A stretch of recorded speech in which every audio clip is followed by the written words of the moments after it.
Se uma pessoa subtrair, adicionar ou substituir algum dígito no número do seu celular, esta pessoa conseguirá te ligar? Não. Se uma pessoa digitar um só ponto errado no seu e-mail, a mensagem irá chegar? Também não. Se em coisas supérfluas um ponto faz toda a diferença, imagine retirar ou adulterar alguma coisa na palavra de Deus. Apocalipse, capítulo 22, versículos 18 até o 19.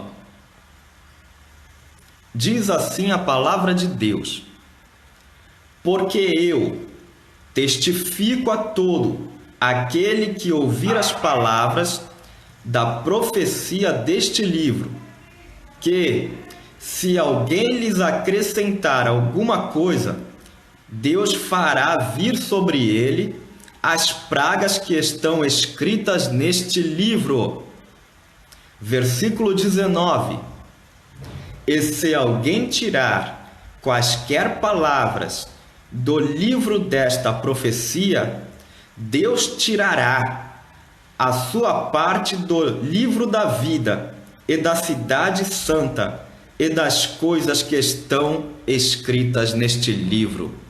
Então veja como é importante interpretarmos a Bíblia corretamente, não retirando, não acrescentando, nem adulterando uma só vírgula, nem um só ponto da palavra de Deus. Ok? Agora, vamos falar da correta acentuação. Gênesis, capítulo 39, versículo 8. Olha só a importância do acento. Gênesis, capítulo 39, versículo 8. Diz assim a palavra de Deus: porém ele recusou e disse à mulher do seu senhor. Repito: e disse à mulher do seu senhor. Pergunto: o que a mulher disse? Nada, gente. A mulher não disse absolutamente nada. Quem disse não foi a mulher, foi ele, José. E disse a mulher. Ou seja, esse A tem um acento grave. Significa que ele disse para a mulher. Segundo exemplo que eu vou citar para vocês: e o Senhor me disse. E vai outra vez e ama uma mulher amada de seu amigo e adultera.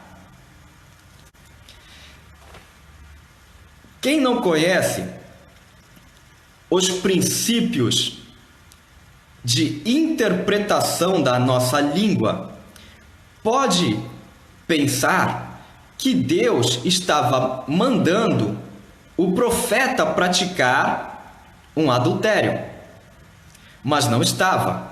Veja o que diz aí a Bíblia em Oséias, capítulo 3, versículo 1.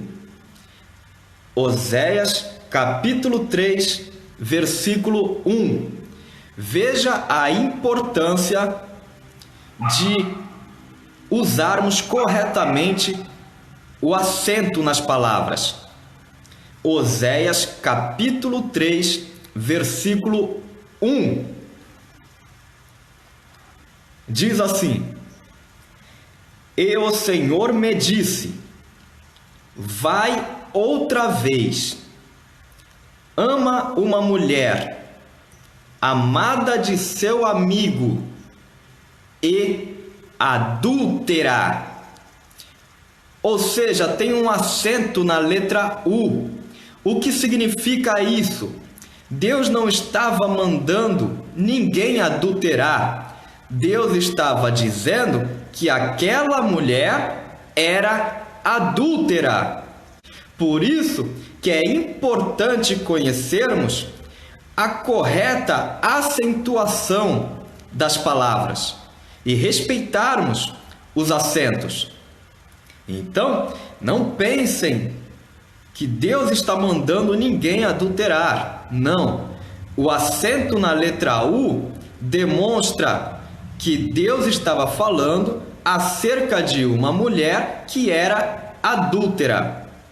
E um detalhe importante: quando Deus diz vai e ama uma mulher amada do seu amigo, para quem não conhece o contexto próximo, não era uma mulher de uma outra pessoa. A mulher dele havia adulterado e agora Deus manda que ele tome de volta a sua esposa, mesmo ela estando nos braços de um outro homem. Então, aqueles que pensam em divorciar-se ou que um dia já pensaram, lembre-se, tome de volta sua mulher. Não existe segundo casamento. Casamento é um só. O casamento representa a união eterna e indissolúvel entre Cristo e a igreja. Assim como a igreja já cometeu inúmeros adultérios, inúmeros pecados contra Cristo, e Cristo nunca abandonou a igreja, assim também nós, homens de Deus, não podemos de forma alguma abandonar nossas esposas por motivo algum, ainda que seja um adultério. E agora eu vou falar sobre a importância da escorreita pontuação. Vou mostrar um exemplo para vocês, bem simples. Havia um homem que foi preso sob acusação de ter cometido determinados crimes. E os governantes daquela cidade o odiavam e queriam a todo custo condená-lo à pena de morte, mas não poderiam fazer sem que antes houvesse uma sentença direta de Napoleão. Então, o que fizeram? Mandaram o prisioneiro para Napoleão com todos os crimes que ele havia supostamente cometido. Napoleão escreveu a sentença daquele homem e mandou de volta para a cidade dele através do próprio prisioneiro. Ou seja, aquele acusado carregava em suas mãos a sua própria sentença. Ali estava dizendo se ele viveria ou se ele morreria. Curioso, quem não ficaria? Ele então resolve abrir a carta. E o que estava escrito na carta?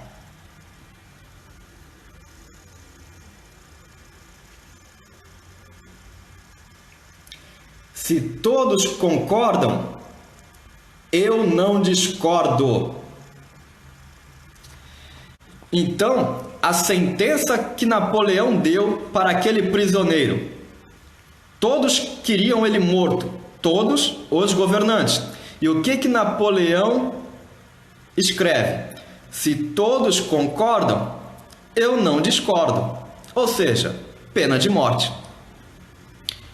Só que aquele prisioneiro, muito inteligente, o que ele faz? Somente colocou mais uma vírgula. E a frase que estava daquela forma ficou assim: se todos concordam, eu não, discordo. E a sentença dele foi revertida. Um outro exemplo que eu vou citar para vocês é o menino que estava pichando o muro, até que a viatura policial o pegou em flagrante. E para piorar a situação do garoto, o que ele havia escrito no muro? Xingar policial não é crime. Só que o menino praticava atos de vandalismo, mas até que ele era inteligente, era estudioso. Quando foi indagado pelos honráveis policiais, quer dizer que xingar policial não é crime? Então ele disse: não é isso que eu ia escrever, é que você não deixou eu terminar o que eu ia escrever de verdade. O que é que o menino fez? Apenas colocou uma vírgula, gente. E a frase ficou da seguinte forma: xingar policial não é crime. Antes de ser preso, Jesus havia profetizado que o galo cantaria, Pedro o negaria, e tudo isso aconteceu. A pergunta é: quantas vezes Pedro o negou e quantas vezes o galo cantou? Novamente, antes que o galo cante 3 vezes, quantas vezes o galo canta? 3 vezes. Me negarás. E quantas vezes Pedro nega? Uma só vez. Correto? Errado. Veja o que está escrito em Mateus capítulo 26, versículo 34. Mateus capítulo 26, versículo 34. Diz assim: disse-lhe Jesus: em verdade te digo que nesta mesma noite, antes que o galo cante, 3 vezes me negarás. Então, quantas vezes Pedro nega? 3 vezes. Antes que o galo cante. E o galo canta quantas vezes? 1. Correto, gente? Errado. Ali, a Bíblia só diz que o galo cantaria, mas não disse quantas vezes o galo cantaria. Então, como a gente sabe quantas vezes o galo cantou? Através do contexto remoto. Veja o que está escrito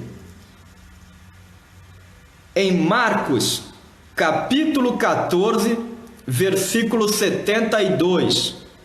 E o galo cantou 2ª vez.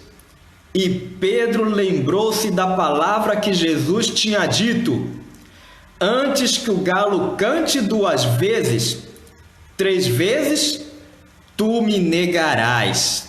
Então Pedro negou 3 e o galo cantou 2 vezes. Então, gente, nós vemos aqui a importância de analisarmos os princípios de interpretação da nossa língua. E um detalhe importante, aqui entre nós: por que esses detalhes só estão escritos no livro de Marcos. Nem no livro de Mateus não está escrito. Mateus, que era um apóstolo, nem lá não está escrito com tanto detalhe. Por quê? Porque Marcos foi testemunha ocular dos fatos. Ele foi um dos que seguiu Jesus quando Jesus foi preso. E distante, ele conseguiu ver o que tudo acontecia. Ele viu Pedro negando, ele ouviu o galo cantando, ele lembrou-se da profecia que Jesus havia dito. Marcos era aquele jovem que saiu correndo pelado quando os guardas seguraram a capa e, para escapar, fugiu nu. Então, como a gente sabe, você vai ver que esse detalhe do jovem correndo pelado só está no livro de Marcos. Por que só ele sabe todos esses detalhes? Porque foi a única testemunha ocular, além de Pedro. Então, como não existe o Evangelho de Pedro, esses detalhes só encontraremos no livro de Marcos, no Evangelho de Marcos. Ok? Agora, vamos entrar propriamente na nossa lição de hoje. Aqui era a nossa introdução, ok? Agora, quais os tipos de interpretação que analisaremos? Primeiro tipo de interpretação é a interpretação etimológica. O que é a interpretação etimológica? É a interpretação de acordo com a raiz da palavra. Ou seja, a interpretação etimológica, ela busca o significado original da palavra. Como sabemos, muitas palavras, elas perdem o seu significado quando traduzidas para outra língua. Como, por exemplo, a palavra saudade. Tem gente que pensa que saudade é uma palavra exclusiva da língua portuguesa. Não é, tá, gente? Não é. Existe a palavra saudade em outras línguas, só que no nosso idioma, a palavra saudade ela foi ampliada. Ela tem um significado muito mais amplo do que em outras línguas. Em outras línguas, a palavra saudade muitas vezes é traduzida como sentir falta. Só que sentir falta a gente sente da caneta que some, a gente sente falta até da nota de R$2 que a gente perde. Saudade é muito mais do que isso. Saudade é um passado que ainda não passou. É sentir que ainda existe o que já não existe mais. Então, a gente vai ver que saudade vai além de sentir falta. Muitas vezes, você vai se deparar com textos bíblicos que você só vai conseguir interpretá-los se você analisar o significado etimológico. Veja o que está escrito aí em João, capítulo 21, o versículo 17. Disse-lhe a terceira vez: Simão, filho de Jonas, amas-me? Simão entristeceu-se por lhe ter dito terceira vez: amas-me? E disse-lhe: Senhor, tu sabes tudo, tu sabes que te amo. Jesus disse-lhe: apacenta as minhas ovelhas. Porque Jesus perguntou 3 vezes para Pedro se Pedro o amava. Só vai encontrar o significado quem conhecer o significado etimológico do texto. Por mais que a pessoa leia o texto, o contexto, jamais vai encontrar o significado, a resposta para essa pergunta. Tem gente que vai até alegar que Jesus perguntou 3 vezes porque Pedro negou 3 vezes. Então Jesus agora perguntou 3 vezes para compensar as vezes que Pedro o havia negado. Errado. Deixa eu explicar para vocês. Você vai ver que na nossa língua, muitas vezes, uma única palavra é utilizada para expressar vários significados. Por exemplo, pé pode significar um dos membros do corpo humano. Pé pode significar o pé de manga, um pé de abacate, o pé da mesa, o pé da cadeira, o pé d'água, como diz o nordestino, o pé do ouvido. Então, gente, muitas vezes a gente vai ver que uma única palavra é utilizada para expressar vários significados. O problema é que muitas vezes uma única palavra não é suficiente para expressar tantos significados. Já no grego, na língua em que o Novo Testamento foi escrito, nós vemos que a palavra amor, ela é descrita através de várias palavras. Você vai ver, por exemplo, 5 expressões para designar, para explicar o que é o amor, para explicar os vários tipos de amor. Primeiro tipo de amor que existe no grego, epitúmia. O que é epitúmia? É o desejo sexual por determinada pessoa. Então, epitúmia, na nossa língua, seria a cobiça, a concupiscência, a luxúria, ou seja, seria o ato carnal que conhecemos como o ato de fazer amor, ok? Então, o primeiro tipo de amor que nós encontramos no grego é epitúmia, que é o desejo sexual por determinada pessoa. Segundo tipo de amor que encontramos no grego é o eros. Eros, para quem não sabe, era um deus grego, o qual, para os romanos, era conhecido como Cupido, o deus da paixão. Portanto, o amor eros é o ato de estar apaixonado. Ok? Então, nós vemos aqui o primeiro tipo de amor, epitúmia. Segundo tipo de amor, eros. Terceiro tipo de amor, estorge. O que é estorge?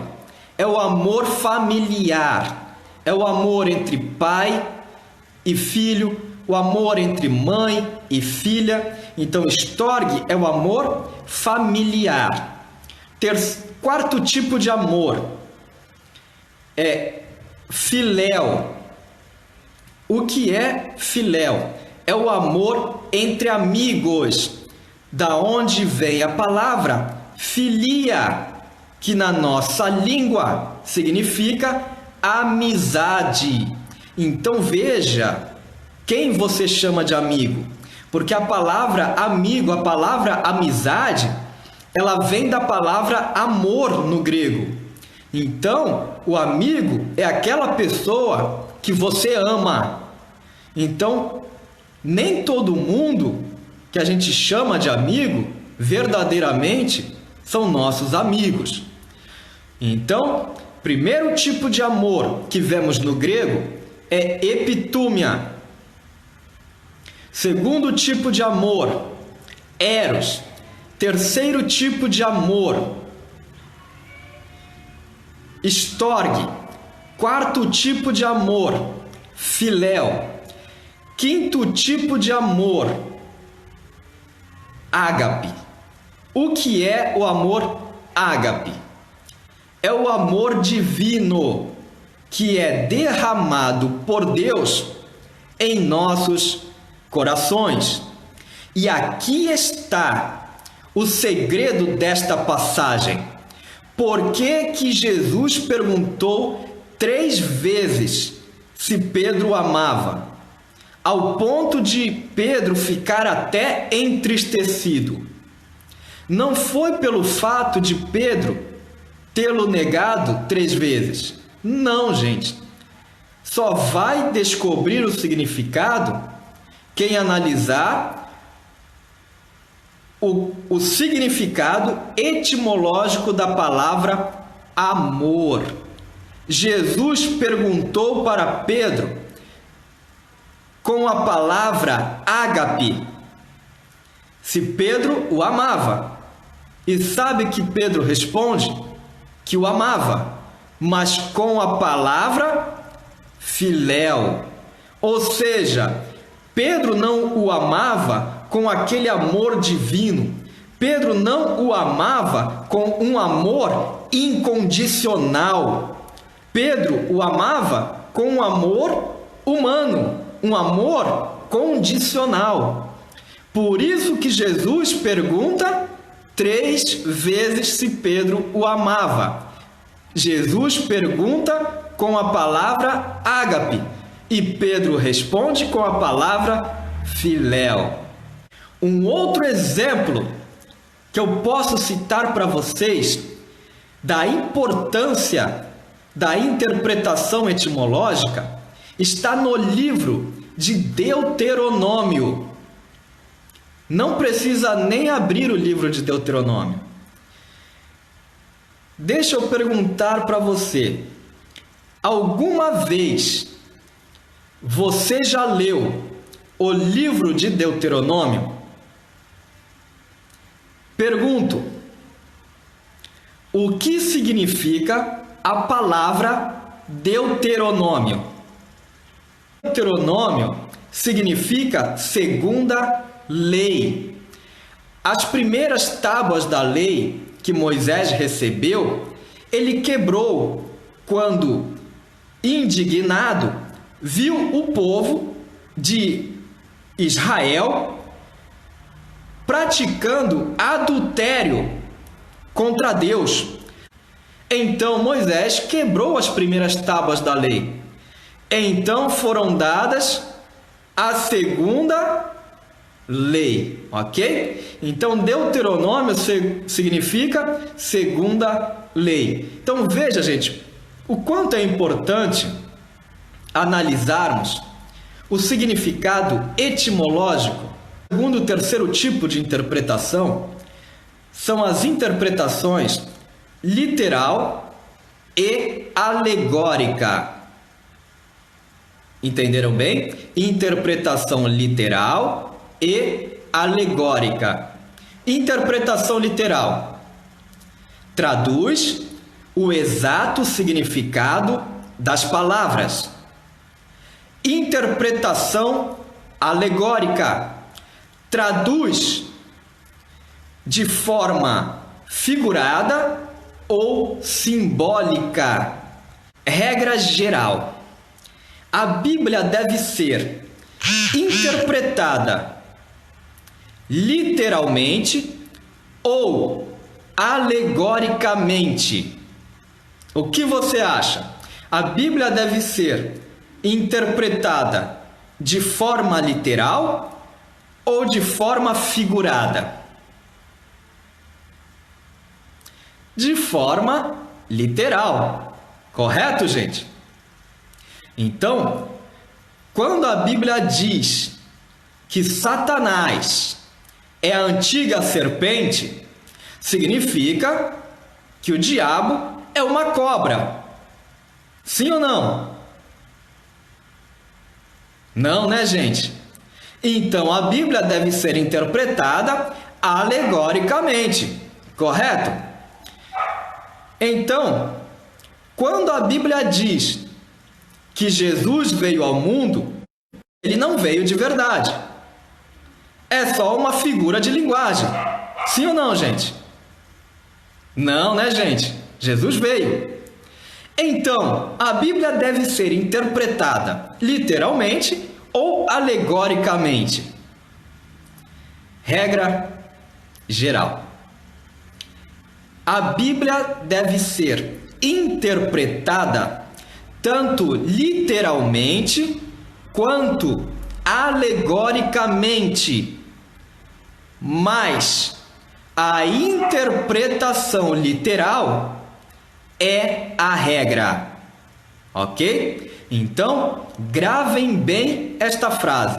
A Bíblia, ela deve ser interpretada tanto literalmente quanto alegoricamente. Mas a interpretação literal é a regra. Se a interpretação literal é a regra, quando, em qual momento, em qual ocasião, a interpretação figurada deve ser aplicada? Quando que a Bíblia deve ser interpretada alegoricamente? Quais textos da Bíblia são interpretados de forma figurada? Como eu posso saber quais versículos, quais passagens da Bíblia são literais e quais passagens da Bíblia devo interpretar de forma simbólica? É muito simples. A regra é a seguinte: a interpretação alegórica, ela é secundária. O que isso significa? Que só poderemos interpretar um texto bíblico de forma alegórica quando não for possível sua interpretação de forma literal. Então, gravem bem esta regra. A interpretação alegórica é secundária. A Bíblia só será interpretada de forma figurada quando não for possível sua interpretação literal. Ok? Abram aí a Bíblia em Mateus, capítulo 23, versículo 33. Diz assim: serpentes, raça de víboras, como escapareis da condenação do inferno? Jesus utiliza uma figura de linguagem, ok? Ele chama de raça de víbora, ele usa a palavra serpentes para se dirigir a determinadas pessoas que tinham essas mesmas características. Pergunto, esse texto, ele é literal ou alegórico? Um outro exemplo que eu vou citar para vocês está no Salmo 91. Salmo 91, versículo 4. Diz assim a palavra de Deus: Ele te cobrirá com as suas penas, e debaixo das suas asas estarás seguro. Pergunto: Deus tem penas? Não, gente. Deus tem asa? Esse texto é um texto simbólico. Esse texto fala da proteção divina. Ele te cobrirá com as suas penas, e debaixo das suas asas estarás seguro. Agora, para a gente terminar, abram aí a Bíblia em Mateus, capítulo 16, versículo 15. Diz assim a palavra de Deus: Ide por todo o mundo e pregai o evangelho a toda criatura. Quando a Bíblia diz que devemos pregar o evangelho a toda criatura, isso significa que devemos pregar o evangelho para todos os gatinhos e cãezinhos abandonados pelo mundo? É isso? Não. Quando diz que devemos pregar o evangelho a toda criatura, significa que devemos pregar a toda humanidade. Como a gente pode ter certeza disso? Através do contexto próximo. Jesus disse: e aquele que crer e for batizado será salvo. Os animais são irracionais. Se não podem compreender, também não podem crer. Então, gente, quem é o destinatário da mensagem do Evangelho? É o ser humano.